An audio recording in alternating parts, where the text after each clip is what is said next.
Hey you guys, it's Peter, and welcome to my channel, Peterisms, where I tell stories of my life and just little things that I have learned as I have grown into the person that I am today. And I have not felt great this last week. If you guys watch my vlog, you've probably heard the documentation of me being sick over there, and I just haven't felt great. And so I've only been filming a couple videos a day on each of my channels, and unfortunately this channel has been taking a hit because I have not been reading meditations over here or talking about topics that you guys have been bringing to my attention. So today I wanted to come over here and I wanted to make this a priority today. So this is actually the second video that I'm filming today, and I wanted to read a meditation or two. I also wanted to say, like I've said in the past, if you guys have topics that you want me to talk about, please put them in the comment section below.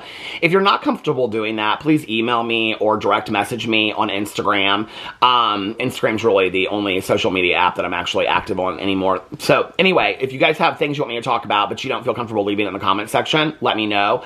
I will read those anonymously, so I will not attach your name to that if you email me. I will say this. As specific details that you can give me, but leaving out people's names would be great. So not to say like, I hate my, Aunt Judy and she's so mean, like some of that. So just kind of like, make it ambiguous, but specific in the details of what you'd like me to talk about. Okay, so let's get into today's meditation. Today is November 21st, and I brought both the language of letting go with me, as well as the journey to the heart. So I don't know why my gut is telling me to go with Journey to the Heart by Melody. They're both by Melody Beatty. So let's see what she says in here on November 21st. November 21st. Cherish moments of solitude. Well, let's save that one. I guess I could go back and let yourself play. I mean, I haven't read from any of these the last couple days. Let yourself play. Awaken to the storyteller within. Live with unsolved problems. Discover the power of loving yourself. Well, we'll save the solitude one. But let's look in the language of letting go and see what it has to say to us today. November 21st. Okay. Oh, it's a long one. Financial fears. Let's go back and see what the other ones were. Wants and needs. Accepting our feelings. Oh, that might be a good one. Oh, the victim trap. Allowing ourselves to be nurtured. Grief and action. Let's read the victim trap. I feel like I have done this one before, but let's read this one. The victim trap, November 16th. The belief that life has to be hard and difficult is the belief that makes a martyr. We can change our negative beliefs about life and whether we have the power to stop our pain and take care of ourselves. We aren't helpless. We can solve our problems. We do have power, not to change or control others, but to solve the problems that are ours to solve. Using each problem that comes our way to prove that life is hard and we are helpless. This is codependency. It's the victim trap. Let's read that again. Using each problem that comes our way to prove that life is hard and we are helpless. This is codependency. It's the victim trap. Life does not have to be difficult. In fact, it can be smooth. Life is good. We don't have to awfulize it or ourselves. We don't have to live on the underside. We do have power, more power than we know, even in the difficult times. And the difficult times don't prove life is bad. They are part of the ups and downs of life often. They work out for the best. We can change our attitude. We can change ourselves. Sometimes we can change our circumstances. Life is challenging. Sometimes there's more pain than we asked for. Sometimes there's more joy than we imagined. It's all part of the package, and the package is good. We are not victims of life. We can learn to remove ourselves as victims of life. By letting go of our belief that life has to be hard and difficult, we make our life much easier. Today, God help me let go of my belief that life is so hard, so awful, or so difficult. Help me replace that belief with a healthier, more realistic view. This is a really, really powerful meditation for me. I was reading this part right underneath the definition of victim trap where it says, life does not have to be difficult. In fact, it can be smooth. Life is good. We don't have to awfulize it or ourselves. We don't have to live on the underside.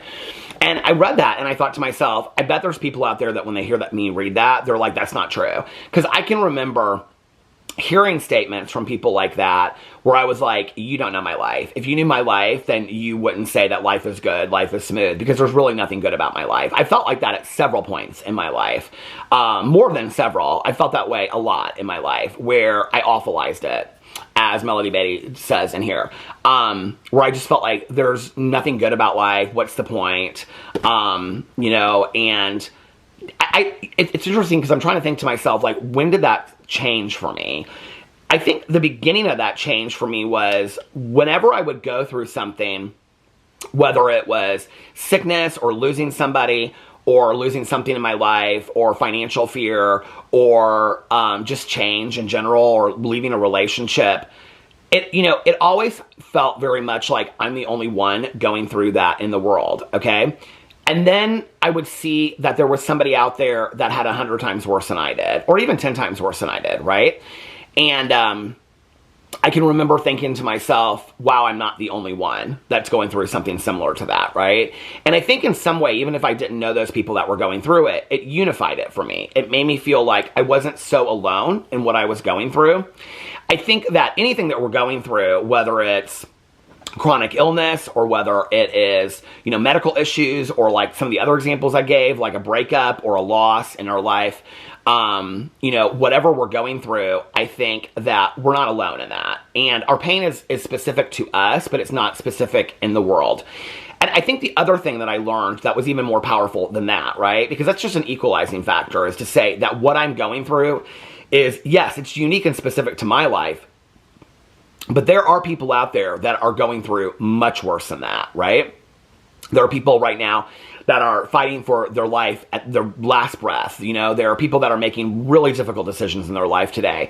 And I've had those days. Today's not one of those days for me. And so I also have to, remember that. I think one of the most powerful lessons was a couple years ago when I was vlogging and I was talking about that I really looked at days as being either really good or really bad. I really never counted the days where I was just content, where it wasn't like a super fantastic day, but it wasn't a horrible day either. It was like I had a good cup of coffee, I got a lot done, I got to spend time with my husband or friends, and it was just a content day. It was a good day, But it wasn't like a 10 out of 10, and it wasn't a 1 out of 10. It was just a content day. And I think that I was so triggered in my life to look at the best days and the worst days that I was kind of like forgetting the days in between, and then days were just going by, and people would say, how was your day today? It was okay. But those okay days are really powerful, right?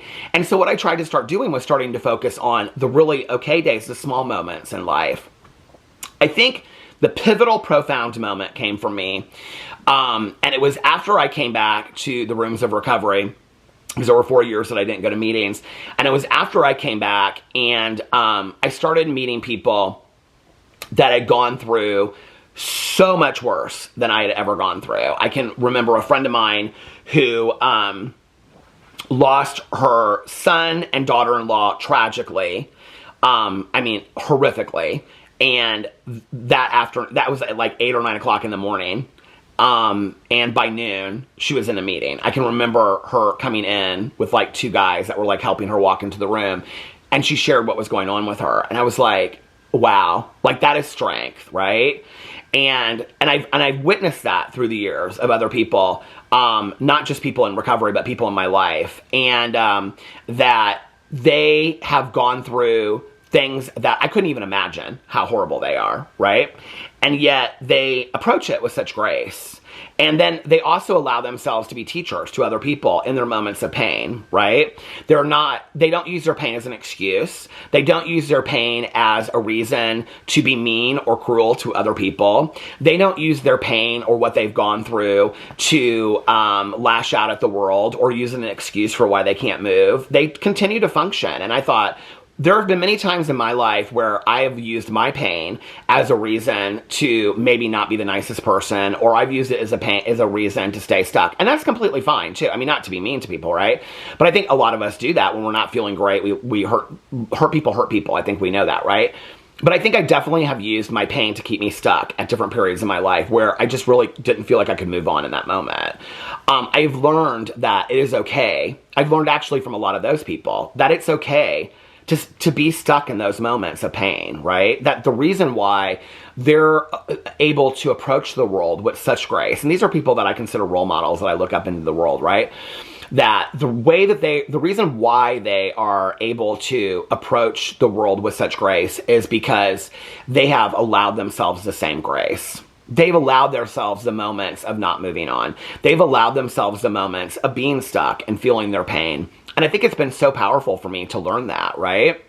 that we don't have to be, you know, victims of the trap of codependency and victims of the trap of like, oh, woe is me, my life is so horrible. If you had my life, you'd drink too. If you had my life, you would complain. If you had my life, whatever, right? When the reality is, right now, whatever your circumstances, and I know that there's a lot of people that watch my videos that have really pretty horrific circumstances, okay? But whatever your circumstances right now, the truth is, there's at least one other person out there that has circumstances worse than you, okay? And if you can focus on that, and you can say, well, there's at least one person out there. But see, it's hard for us to do that, right? Because then we take away the excuse for continuing to live in pain instead of getting ourselves out of bed, taking a shower, going through the day. And those small things are sometimes the things that are the hardest for us to do. You know, I've said this for years in my videos, that for some people, getting out of bed today is the best they can do. For some people, getting a shower today or making a cup of coffee is the best that they can do. Let's not beat those people up for doing the best that they can do today, right? And them getting out of bed today and taking a shower tomorrow and getting a cup of coffee on Saturday might be the answer to them putting one foot in front of the other and getting to the point where they can be the person with amazing grace that's approaching the world that way, that is saying, hey, you know what? I went through hell, and I never thought I'd make it to the other side, and I put one foot in front of the other, and here I am. Look at those people out there that have it worse than you and are somehow functioning in the world. They're not faking their pain. They've gone through the same pain as everybody else. They're just learning how to function. Do I think that there are people that just push it down and don't ever deal with it? Absolutely. I'm not talking about those people. I'm talking about people that feel their emotions authentically. They have felt their pain, and they've gone through things that are 100 times worse than things that I will ever have gone through in my wildest dreams. And I've gone through some pretty horrible shit. And I know that you have too. But there's people out there that have gone through 10 times, 100 times worse things. Not just one person, but hundreds of thousands of people. That doesn't mean that we don't have a right to feel our pain. That doesn't mean that we don't have the right to feel like, well, what I went through was justified to feel upset about. Absolutely you do. But don't use it as an excuse to keep yourself trapped. Don't use it as an excuse to not have a life, to not allow yourself to have a life. You know, I've known a lot of people that have done that. I've done that at times before. Not allowed myself to have a life because I think I wasn't deserving of one, you know, or my life was so bad because of this and that and the other that I just couldn't function. Well, I'm here. I function somehow, you know, and I think that it was from those people that I learned it from. Those people that had gone through things that were 10 times worse than I had ever gone through, that somehow were able to function. And not only that, but to meet me or meet somebody else with grace and a smile on their face. And even in their moments of the deepest pain, you know, they'll say, I've had so many moments of this, you know. One of my friends that passed away, I'll never forget meeting his mother in ICU. And I can remember walking by the door where the family was sitting in the room, and she saw me, and she came out, and I just started losing it. And she put her arm around me, and she hugged me. And I said, I should be comforting you in this moment. And she said, no, he was your friend. She said, you loved him, you cared about him. She said, we comfort each other. That's what we do. And in that moment, you know, that this was years and years and years ago, in that moment that she was losing her son, she was able to comfort me. Well, that allowed me, in moments of my deepest pain, to comfort other people, because I learned that from her. You know, and she is and has always been a woman of absolute amazing grace and is able to do that. Does it mean that she wasn't feeling her own feelings? It didn't mean that she didn't walk me in there and sit by his bed and cry, and we swapped stories and told stories. It didn't mean that she didn't do that. She allowed herself to feel her pain, but she could also be there for somebody else. She wasn't a victim of her circumstances. I think we live in this world where a lot of people want to make themselves victims of circumstance, and I have too before in my life, and I don't want to do that. You know, I want to learn from the people that have given me grace, that have gone through things that are just absolutely, you know, amazing in what they've gone. Like my friend of mine that walked in, that she lost her son and daughter-in-law tragically, you know, and less than 3 hours later was sitting in a meeting sharing what she was going through. She was teaching other people in that moment. This is what you do with pain. You talk about it. You share about it. This is what you do. You know, and I think it's okay to, in those moments of pain, feel stuck and feel like I can't move on. But I don't want to stay there forever. I don't. I think it's important for me to authentically feel my feelings and my emotions, but I don't want to stay stuck forever. It's not healthy for me, and it's not healthy for anybody else. Anyway, let me know what you think about that meditation. That meditation was good. And I love you guys, and I will see you tomorrow. Bye.